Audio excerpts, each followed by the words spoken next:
আমার প্রিয় প্রধানমন্ত্রী এবং গৃহমন্ত্রী এই বড় দায়িত্ব আমার উপর দিয়েছেন। এটা একটা চ্যালেঞ্জ হিসেবে নিয়েছি আমি। তার কারণ বাংলা থেকে হরিয়ানাতে বা অন্য স্টেটে খুব একজন চিফ গভর্নর হয়ে কেউ যাননি। অনেক আগে গেছিলেন সিদ্ধার্থ শঙ্কর রায় পাঞ্জাবে, তারপরে আমাদের তথাগত নর্থ ইস্টে ছিলেন, 5 বছর কাজ করেছেন ভালোভাবে।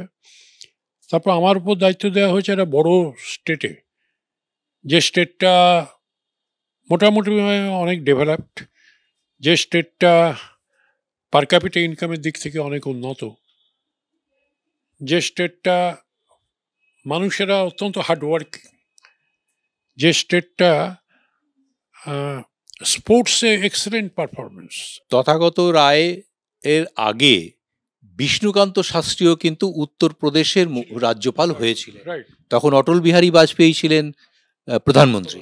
বিষ্ণুকান্ত শাস্ত্রী বাংলাতেই মানুষ হয়েছেন, বাংলাতেই অধ্যাপনা করেছেন বিশ্ববিদ্যালয়ে, সেই সেন্সে উনি মোর দেন এ বেঙ্গলি।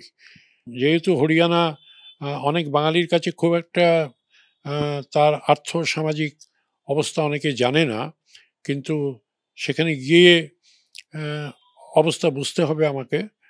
এবং আমার কাজ হচ্ছে, যেহেতু সাংবিধানিক পোস্ট এটা, চিফ মিনিস্টারকে অ্যাডভাইস দেওয়া, চিফ মিনিস্টার ভালো কাজকে এনকারেজ করা, এবং বিরোধী দল অ্যাবসলিউটলি ইম্পার্শিয়াল হয়ে তাদের গ্রিভান্সেস, তাদের সমস্যা, তাদের ওপিনিয়ন,